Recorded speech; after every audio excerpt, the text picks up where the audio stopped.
First of all, I have a different philosophy than most trainers simply because I like to try to get that muscle warm. I like to use the side laterals because I'm warming up the whole shoulder rather than just one part, rather than front delt, rather than rear delt. I warm the whole thing up, and side laterals normally do that for me.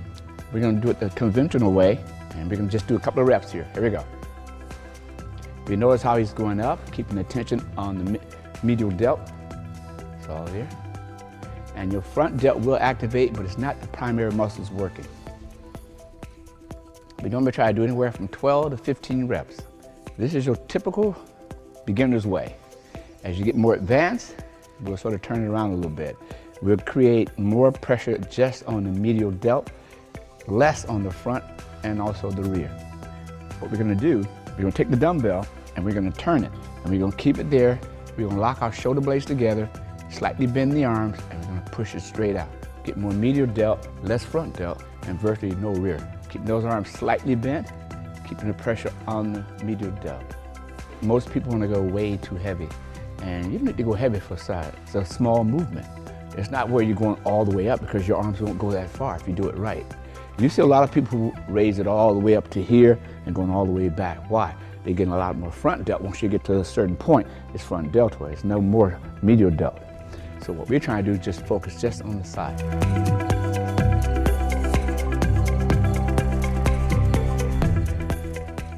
All right, now we just finished the lateral raise. Now we're gonna move on to the rear delts. Since he's had a shoulder injury, we want to avoid having another injury. So what we're gonna do, we're just gonna readjust everything. So hands right there. That way keep the pressure on. Now pull it apart. Slightly bend the arms. Don't lock it out now. Try not to lock it out. Right there, perfect, see? Now we got rear delt. There you go, let's go. Push. On shoulder day, that's when you wanna do your rear delt. Here we go.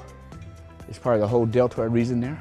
You get a little bit of this trap area here, but not as much as that rear delt. Now this time, don't let them cross. Stop before you get there. There you go. Now go. Keep that pressure on. There you go, right there. Charles, you mentioned about not going so far back. Right. Well, a lot of people overextend, and you don't want to overextend. You just want to lock into the rear delt. One of the most common mistakes most people make is that they try to go way too heavy when they're trying to learn something. If you go too heavy when you first learn it, you're going to do bad movements. You don't want to do that. You want to keep it nice and light, try to get the movement down so it's fluid, and then go heavy as you can. Now that we just finished rear delt, we're going with the final technique, and that would be shoulder press. It's the granddaddy of them all. And the reason I say that is because without that movement, you don't build that basic foundation that you need, okay? Now, he's here, slightly forward, so that the weight comes behind you just a little bit, like this. Now press it up to full range, in and back out. There you go. Slightly press it in now. Go in, up, that's it, good. Stay on the delts, there you go. Perfect, good. Now don't go below parallel here. You want to stop it there and press back. One more, good. Big difference there. Just not having to come down so deep. Yeah.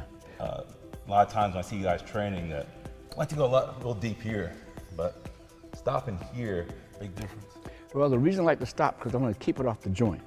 Main thing, when you go too low, what happens? You open that joint up, you're more susceptible to what? Shoulder injury. The muscle's still going to grow because you're involving that delt to the T. It's not going too far. So there you have it. We just finished completing 3 basic shoulder movements. With little minor adjustments, it makes a huge difference. So make sure you subscribe below.